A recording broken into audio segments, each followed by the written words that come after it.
राधे राधे। हर हर महादेव। कहते हैं कि जब भी कोई सच्चे मन से भगवान शिव का स्मरण करता है तो भोलेनाथ उनकी हर पुकार अवश्य सुनते हैं। सोमवार का दिन जो स्वयं भगवान शिव को समर्पित है, अत्यंत पवित्र और फलदायी माना गया है। इस दिन किया गया व्रत और पूजा न केवल मन को शांति देता है बल्कि जीवन की अनेक कठिनाई को भी सरल बना देता है। प्राचीन कथाओं में भी वर्णन मिलता है कि जो भक्त श्रद्धा और विश्वास के साथ सोमवार का व्रत करते हैं, भगवान शिव उनकी हर मनोकामना पूर्ण करते हैं। चाहे वह सुख समृद्धि की कामना हो, अच्छा जीवन साथी पाने की इच्छा हो या फिर परिवार में सुख शांति बनाए रखने की प्रार्थना हो, भोलेनाथ अपने भक्तों को कभी निराश नहीं करते। आज हम इसी पावन सोमवार व्रत की कथा और महत्व सुनेंगे। एक ऐसी कथा जो सिर्फ कहानी नहीं बल्कि आस्था और विश्वास की एक जीवित मिसाल है। तो आइए पूरे श्रद्धा भाव से भगवान शिव का स्मरण करते हुए इस पावन कथा की शुरुआत करते हैं। हर हर महादेव। एक समय श्री महादेव जी माता पार्वती सहित मृत्यु लोक में भ्रमण करते हुए अमरावती नगरी में आए। वहाँ के राजा बहुत विशाल और सुंदर शिव जी का मंदिर बनवाया था। सो शिव जी महाराज पार्वती जी के साथ उसी मंदिर में रहने लगे। एक दिन पार्वती जी ने भगवान शंकर से कहा, हे नाथ, आज मेरा मन चौसर खेलने को कर रहा है। माता पार्वती जी के आग्रह पर भगवान शंकर चौसर खेलने को तैयार हो गए। खेल प्रारंभ हो गया। उसी समय मंदिर का पुजारी पूजा करने को आया। तब माता पार्वती जी ने पूछा, हे पुजारी जी, बताइए हम दोनों में से किसकी जीत होगी? पुजारी बोला कि जीत शंकर भगवान की होगी, परंतु हुआ उसका उल्टा, अर्थात जीत माता पार्वती जी की हुई। तब पार्वती जी ने मिथ्या भाषण के अपराध में पुजारी को कोढ़ी होने का श्राप दे दिया। पुजारी तत्काल कोढ़ी हो गया। कुछ समय बाद वहां पर कुछ अप्सराएं पूजा करने को आई और पुजारी के कुष्ठ देखकर उसे कोढ़ी होने का कारण पूछा। पुजारी सारी बातें बता दी। पुजारी की करुण कहानी सुनकर अप्सराएं बोली कि हे पुजारी जी, तुम 16 सोमवार का व्रत करो और देवों के देव श्री महादेव जी का विधि पूर्वक पूजन करने से वे निश्चय ही तुम्हारा यह कष्ट दूर करेंगे। यह सुनकर पुजारी ने उत्सुकता वश व्रत की विधि पूछी। तब एक अप्सरा ने कहा कि हे पुजारी, जब सोमवार को व्रत करे तब संध्या उपासना के उपरांत आधे सेर गेहूं के आटे के 3 अंगा बनाए और घी, गुड़, दीप, नैवेद्य, बेलपत्र आदि पूजन सामग्री लेकर प्रदोष काल में शिव जी का विधि पूर्वक पूजन करे। फिर एक अंगा शिव जी को अर्पण कर शेष 2 अंग प्रसाद समझकर वितरित करे और स्वयं भी प्रसाद ले। इस विधि से 16 सोमवार करने के पश्चात 17वें सोमवार को पाव भर गेहूं के आटे की बाटी का चूरमा बना भोग लगाकर बांट दे। फिर कुटुंब प्रसाद ग्रहण करे। ऐसा करने से भगवान शंकर प्रसन्न होकर तुम्हारा सभी मनोरथ पूर्ण करेंगे। यह सब विधि विधान बताकर अप्सराएं स्वर्ग को चली गई। पुजारी यथाविधि 16 सोमवार का व्रत कर रोग मुक्त हो गया और नियमित पूजा करने लगा। कुछ समय बाद श्री शंकर पार्वती जी फिर आए। पुजारी को देखकर पार्वती जी ने रोग मुक्त होने का कारण पूछा। तब पुजारी ने सब कुछ बता दिया, जिसको सुनकर पार्वती जी से पूछा कि क्या कारण है जो मेरा मन आपके चरणों में लगा है। पार्वती जी ने कहा, वही व्रत बतलाया। तब कार्तिकेय जी ने भी व्रत किया। फलस्वरूप उनका बिछड़ा हुआ मित्र मिला। उसने भी कारण पूछा। कार्तिकेय जी ने बताने पर अपने विवाह की इच्छा से उसने यथाविधि व्रत किया। फलतः वह विदेश गया। वहाँ के राजा की कन्या का स्वयंवर था। राजा का प्रण था कि हाथिनी जिसको जयमाला पहना देगी उसके साथ ही अपनी कन्या का विवाह कराऊंगा। अतः वह ब्राह्मण भी स्वयंवर देखने की इच्छा से एक ओर जा बैठा। हाथिनी ने चारों ओर घूमकर अंत में उसी को जयमाला पहनाई। तब ब्राह्मण ने 16 सोमवार का व्रत यथाविधि बताया। अपने पति से सुनकर राजकन्या ने भी सत्पुत्र प्राप्ति के लिए यह व्रत किया और सर्वगुण संपन्न पुत्र प्राप्ति की कामना से वह भी व्रत करने लगा। उसी समय राजा के दूतों ने आकर राजकन्या के लिए उसका वरण किया और आनंद से विवाह संपन्न हुआ। राजा का स्वर्गवास हो जाने पर ब्राह्मण को राजगद्दी प्राप्त हुई। फिर भी वह इस व्रत को करता रहा। एक दिन उसने अपनी पत्नी से पूजन सामग्री लेकर मंदिर में चलने को कहा, परंतु उसने दासियों द्वारा सामग्री मंदिर में भिजवा दी। जब राजा ने पूजन समाप्त किया जो उसी समय आकाशवाणी हुई कि तू इस पत्नी को घर से निकाल दे, नहीं तो तेरा सर्वनाश हो जाएगा। प्रभु आज्ञा मानकर उसने रानी को निकाल दिया। तब रानी अपने भाग्य को कोसती हुई एक नगर में बुढ़िया के पास गई। बुढ़िया ने दिन दशा देख उसके सिर पर सूत की पोटली रख बाजार बेचने को भेजा। दुर्भाग्यवश मार्ग में बहुत जोर की आंधी आने से पोटली उड़ गई। बुढ़िया ने फटकार कर उसे भगा दिया। वहां से चलकर तेली के यहाँ पहुंची। सब पाट अटक गए, उसने भी निकाल दिया। वह बेचारी प्यास से बेचैन होकर पानी पीने के लिए नदी पर पहुंची तो नदी सूख गई।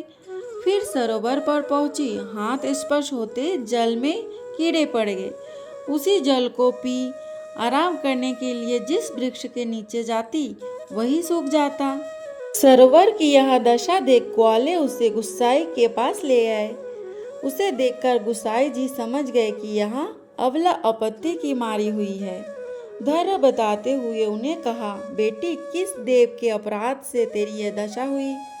रानी ने बताया कि पति की आज्ञा का उल्लंघन कर मैं महादेव जी के पूजन को मंदिर में नहीं गई। रानी की यह बात सुन गुसाई जी ने शिव जी की प्रार्थना करने के बाद उससे कहा कि हे बेटी तुम 16 सोमवार का व्रत करो। रानी विधि पूर्वक व्रत पूर्ण किया। उस व्रत के प्रभाव से राजा को रानी की याद आई और दूतों को उसकी खोज करने भेजा। आश्रम में रानी को देखकर दूतों ने राजा को रानी का पता बताया। राजा ने गुसाई जी से जाकर कहा कि महाराज यह मेरी पत्नी है। शिव जी के रुष्ट होने से मैंने इसका परित्याग किया था। अब शिव जी की कृपा से मैं इसे लेने आया हूँ। आप इसे मेरे साथ जाने की आज्ञा दीजिए। गुसाई जी ने सहर्ष आज्ञा दे दी। राजा रानी को नगर में ले आए। नगरवासियों ने नगर सजाया, बाजे बजाए, घर घर मंगलाचार हुए।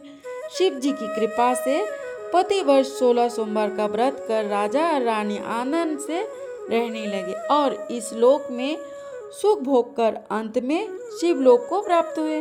इसी प्रकार जो मनुष्य भक्ति युक्त चित्त से विधि पूर्वक 16 सोमवार का व्रत करता है और कथा को पढ़ता है व सुनता है, उसकी सब मनोकामनाएं पूर्ण होती है और इस लोक में सुख भोग कर अंत में शिवलोक को प्राप्त होता है। सूत जी कहते हैं कि कलिकाल में यह व्रत सर्व कामनाओं को देने वाला है, इसमें तनिक भी संदेह नहीं है। इति 16 सोमवार व्रत कथा। व्रत उद्यापन विधि। व्रत करने वाले को एक दिन पूर्व गणेश पूजन करके रात्रि जागरण करना चाहिए। दूसरे दिन प्रातःकाल के कर्मों से निवृत्त होकर रंगीन वस्त्र से आच्छादित मंडप का निर्माण करें। उस मंडप के मध्य भाग में शिव पार्वती जी का प्रतिमा या फिर मूर्ति स्थापित करें। उनका विधिवत पूजन करें। पूजन परांत अग्नि में 108 आहुतियां देकर खीर का हवन करें। शिव जी एवं माता पार्वती के उद्देश्य से अलग अलग 108 आहुतियां दे। हवन के अंतर्गत किसी सप्तानिक ब्राह्मण को गौ वस्त्र आभूषण आदि दान कर भोजन कराए। तदंतर उन्हें दक्षिणा देकर संतुष्ट करना चाहिए।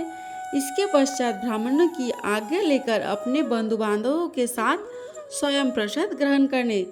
अंत में किसी जलाशय में प्रतिमा का विसर्जन करना चाहिए। एक समय नैमिषारण्य तीर्थ में 88,000 ऋषि मुनि श्री वेद व्यास जी के शिष्य सूत जी से पूछने लगे कि हे मुनि श्रेष्ठ, इस कलिकाल में समस्त प्राणियों को मनवांछित फल प्रदान करने वाले व्रत की कथा विधि विधान सहित कहिए, जिससे सुनने से मनुष्य के पाप नष्ट होकर समस्त मनोकामनाओं की सिद्धि प्राप्त होवे। ऋषि और मुनियों की इस पवित्र धारणा का स्वागत करते हुए श्री सूत जी बोले, कि कामनाओं को सफल करने वाला सोमवार का व्रत विधि सहित वर्णन करता हूँ, ध्यान लगाकर सुनो। प्राचीन काल में एक धनवान सेठ था जिसके यहाँ धन की कुछ भी कमी नहीं थी, परंतु सब कुछ होते हुए भी उसे एक बड़ा भारी दुख संतान ना होने का था और पुत्र प्राप्ति की चिंता में हर समय बेचैन रहता था। वह पुत्र प्राप्ति की कामना से प्रति सोमवार को भगवान शंकर का व्रत और पूजन नियम अनुसार करता था और सायंकाल को शिव जी के मंदिर में धूप दीप जलाया करता था। उसकी सच्ची श्रद्धा भक्ति देखकर एक समय श्री जगत माता पार्वती जी ने श्री भगवान भोले भंडारी से अनन्य विनती के साथ हाथ जोड़कर कहा कि हे त्रिलोकनाथ, यह सेठ आपका भक्त है, इसीलिए आप इस पर कृपा कीजिए और इसकी मनोकामना पूर्ण कर दीजिए। श्री पार्वती जी की यह बात सुनकर देवों के देव श्री महादेव जी बोले कि हे गिरजा, यह संसार का एक कर्म क्षेत्र है। यह प्राणी कर्म करने को ही शरीर धारण करता है। वो जैसे किसान खेत में जैसा बीज बोता है वैसे ही उसे फल मिलता है, ठीक उसी प्रकार संसार में जो जैसा कर्म करता है वो वैसा ही फल पाता है। अपनी अपनी करनी का ही फल प्राणी फल भोगते हैं। यह बात सुनकर दयामयी श्री पार्वती जी ने फिर अनन्य विनती कर कहा कि हे प्राणनाथ, जबकि यह बेचारा रात दिन दृढ़ विश्वास के साथ आपकी भक्ति करता है, तब आप कृपा करके इसके दुख का निवारण कीजिए। आप तो दया के धाम हैं, अतः इस पर दया अवश्य करनी चाहिए। श्री गिरजा भवानी के इस प्रकार आग्रह करने पर श्री शिवजी महाराज बोले कि हे पार्वती, वैसे तो इसके किसी प्रकार की कोई कमी नहीं है, केवल एक पुत्र का अभाव है। सो ये पुत्र की चिंता में ही रात दिन दुखी रहता है। इसके भाग्य में कोई पुत्र नहीं है, फिर भी मैं इसकी श्रद्धा देखकर और तुम्हारे आग्रह से इसको पुत्र प्राप्ति का वरदान देता हूँ, परंतु वह पुत्र केवल 12 वर्ष की ही जीवित रहेगा। इसके पश्चात वह मृत्यु को प्राप्त हो जाएगा। सो हे पार्वती जी, इससे अधिक मैं इसके लिए और कुछ भी नहीं कर सकता। शिव जी महाराज और पार्वती जी की ये बातें वो सेठ पूजा करते हुए सुन रहा था। इस बात से उसे ना तो कुछ प्रसन्नता हुई और ना ही दुख प्राप्त हुआ। वह उसी प्रकार प्रत्येक सोमवार को श्री शिव जी महाराज का व्रत व पूजन करता रहा। इस प्रकार व्रत करते करते बहुत दिन व्यतीत हो गए। तब शिव जी की कृपा से उस सेठ की स्त्री गर्भवती हुई और 10वें महीने में उसने अत्यंत सुंदर बालक को जन्म दिया। सेठ के घर में बहुत खुशियां मनाई गई, परंतु सेठ को उसकी केवल 12 वर्ष का आयु का जानकर कोई प्रसन्नता नहीं हुई और ना ही उसने यह भेद किसी को प्रकट किया। इस प्रकार प्यार दुलार में वह सुंदर बालक 11 वर्ष का हो गया। तब उस बालक की माता ने अपने पतिदेव से कहा कि हे प्राणनाथ, अब हमारा लाल सियाना हो गया है, अतः किसी सुंदर गुणयुक्त कन्या से इसका विवाह रचा दीजिए। इस पर सेठ ने कहा कि अभी इसका विवाह नहीं करूँगा, क्योंकि मैं इसे काशी जी पढ़ने को भेजना चाहता हूँ। इतना कहकर सेठ ने उस बालक के मामा को बुलवा लिया और उसे बहुत सा धन देकर कहा कि तुम इसे पढ़ने के लिए काशी जी ले जाओ। मार्ग में जहाँ भी ठहरो वहाँ यज्ञ व दान दिल खोलकर करते जाना तथा भूखे को भोजन वस्त्र देते हुए चले जाना। इस प्रकार समझा बुझाकर सेठ ने दोनों को भेज दिया। वे दोनों मामा भांजे यज्ञ रचाते, भूखे को वस्त्र और भोजन तथा ब्राह्मणों को दान देते हुए चले जा रहे थे। चलते चलते मार्ग में एक शहर में रुके। देवयोग से उस नगर के राजा की कन्या का विवाह होने वाला था और राजा बारात लेकर आया था। उसका लड़का एक आंख से काना था। राजा को इस बात की बड़ी चिंता थी कि काने वर को देखकर कन्या के माता पिता विवाह से इनकार न कर दे।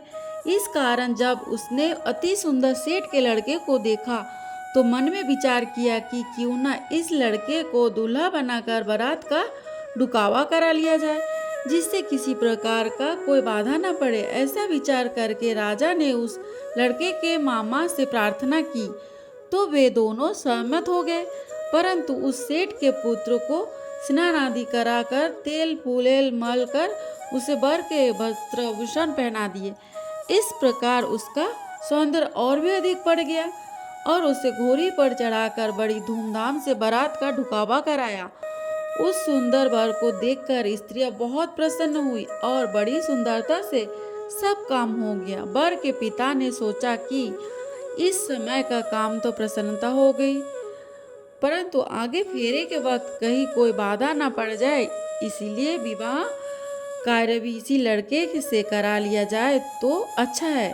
ऐसा विचार कर वर के पिता ने उस लड़के के मामा से विनय पूर्वक अनुकूल वचन कहे कि आप कृपा करके फेरे और कन्यादान का काम भी करा दो तो आपकी बड़ी कृपा होगी। हम इसके बदले में जितना भी कहोगे धन दे देंगे। उन दोनों मामा भांजे ने वर के पिता की यह बात भी स्वीकार कर ली और विवाह का समस्त कार्य बड़ी अच्छी तरह से संपन्न हो गया। परंतु जब लड़का महल में और प्रेमालाप करने के बाद राजकुमारी सो गई, जो उसने राजकुमारी की चुनरी के पल्लू पर लिख दिया कि तेरा विवाह मेरे साथ हुआ है, परंतु जो राजकुमार तुझे बिहाने आया है वह एक आंख से काना है, इसलिए उसके बदले मुझे दूल्हा बनाकर सब कार्य कराया गया है। अब तुझे उसी के साथ भेजा जाएगा और मैं काशी जी पढ़ने को जा रहा हूँ। यह बात लिखकर सेठ का पुत्र तो चला आया और जब राजकुमारी सोते से उठी तो अपनी चुनरी के पल्लू पर यह बात लिखी देखी तो उसने काने राजकुमार के साथ जाने से इनकार कर दिया और साफ कह दिया कि यह मेरा पति नहीं है। मेरा विवाह जिसके साथ हुआ है वो तो काशी जी पढ़ने गया है। यह रहस्य जानकर राजकुमारी के माता पिता ने राजकुमारी को विदा नहीं किया और बारात को खाली ही लौटना पड़ा। बारात के लौट जाने के पश्चात राजकुमारी ने ब्रह्मचर्य व्रत के साथ सोमवार का व्रत करना शुरू कर दिया। उधर सेठ का लड़का अपने मामा के साथ काशी जी में पहुंचकर विद्या अध्ययन के साथ नित्य प्रति यज्ञ करता और जनकों का तथा ब्राह्मणों को दान देता। इस प्रकार उस लड़के की आयु 12 वर्ष की हो गई। तब एक दिन उन्होंने यज्ञ रच रखा था कि उस लड़के ने अपने मामा से कहा, आज मेरी तबीयत बहुत खराब है। यह सुन उसके मामा ने भीतर लेटकर आराम करने को कहा। मामा की आज्ञा पाकर सेठ का लड़का अंदर जाकर सो गया और सोते ही उसके प्राण उड़ गए। थोड़ी देर के बाद जब उसके मामा ने देखा तो उसे मरा हुआ पाया। यह देखकर उसे बहुत दुख हुआ। फिर उसने सोचा, यदि इस समय रोना पीटना किया जाए यज्ञ अधूरा रह जाएगा। अतः उसने धैर्य धारण कर यज्ञ को संपूर्ण कराया और ब्राह्मणों को दान देकर विदा कर दिया। यज्ञ में सब देवताओं सहित वहां शिव पार्वती जी भी आए हुए थे। माता पार्वती जी ने तमाम हाल जानकर और सुंदर गुण युक्त सेठ के पुत्र को मरा हुआ देखकर शिव जी से कहा, हे पार्वती, उसकी आयु इतनी ही थी सो ये भोग चुका है। तब पार्वती जी बोली कि हे प्रभु, यज्ञ में समस्त देवताओं सहित आपने जो यज्ञ को ग्रहण किए हैं वे सभी निषेध हो गए हैं, क्योंकि यह यज्ञ के समय से ही मरा पड़ा है, इसलिए आपको इसे जीवन देना चाहिए। दूसरे एक अबला के साथ उसका विवाह हुआ है, वह आज तक आपका व्रत व पूजन प्रत्येक सोमवार को करती है। उसकी आत्मा की पुकार को भी आप स्वयं जानते हैं, क्योंकि आप त्रिकालदर्शी है। तीसरे इस लड़के का पिता प्रत्येक सोमवार को आपका व्रत व और पूजन कर रहा है।